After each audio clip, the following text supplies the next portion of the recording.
So what's up mga boss, ituturo ko po sa inyo kung paano mag-enhance ng photos natin gamit yung blurring effects by using CapCut, at saka pwede din natin itong i-good quality din natin yung photos natin after sa blurring. So let's go. Ito na napili yung picture ko. Click natin tong back, yan. Tapos aspect ratio, tapos 9 by ratio ng 9:16, yan. Click natin yung photos natin. Zoom lang natin, stretch lang natin, yan. And then start tayo ng blurring effect, yan. Depende na sa inyo kung paano ito i-arrange nyo, yan. And of course,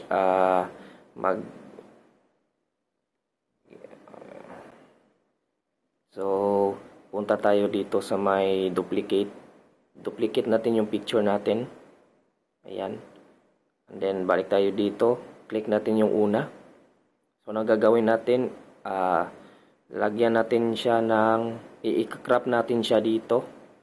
So i-crop natin siya, yung katawan lang natin yung maiwan, remove background, yan. Then auto removal, okay lang yung pro, yan. Explain na natin yan later. And then once tapos na natin ma-auto removal background, back tayo.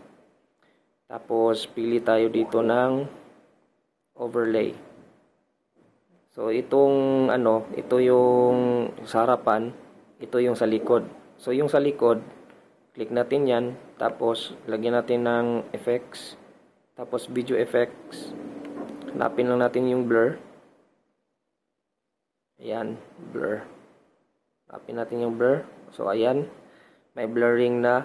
And then pangit siya pagka-blur, i-adjust lang natin siya pababa. So ayan. Back na natin siya. Ito. Back natin siya and then check. Ayan. So ayan, may blurring na tayo. So parang pangit siya, no, yung quality natin. So anong gagawin natin? Click natin yung ito, click natin yan ulit. Tapos dito tayo sa may adjustment. Tapos change natin yung quality. Itong brightness na yan. Yan.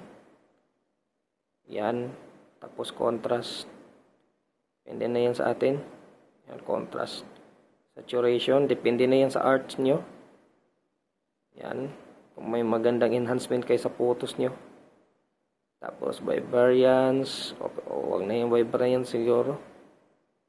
Yan, sharpen.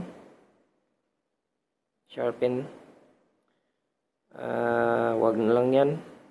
So whites o shadows, maybe shadows. Whites. Yang whites. Blacks. Yan, temperature. Siyempre orange. Yan, orange tayo, 3. Yan. Kasi yan usually yung sa yung parang sa mga iPhone nga qualities. Orange. Yan. So yan lang muna, no. Check na natin yan. So paano yan i-apply natin sa ating remove background image? So gagawin natin, balik tayo sa adjust, tapos i-apply lang natin. So ayan. So medyo may yung image natin, no, may parang line sa dulo. So click natin yung remove background na image natin, splice tayo. Tapos sa may darken, yan, adjust natin yan kasi may itim-itim pa yung corners natin. Yan, baba lang natin ng konti.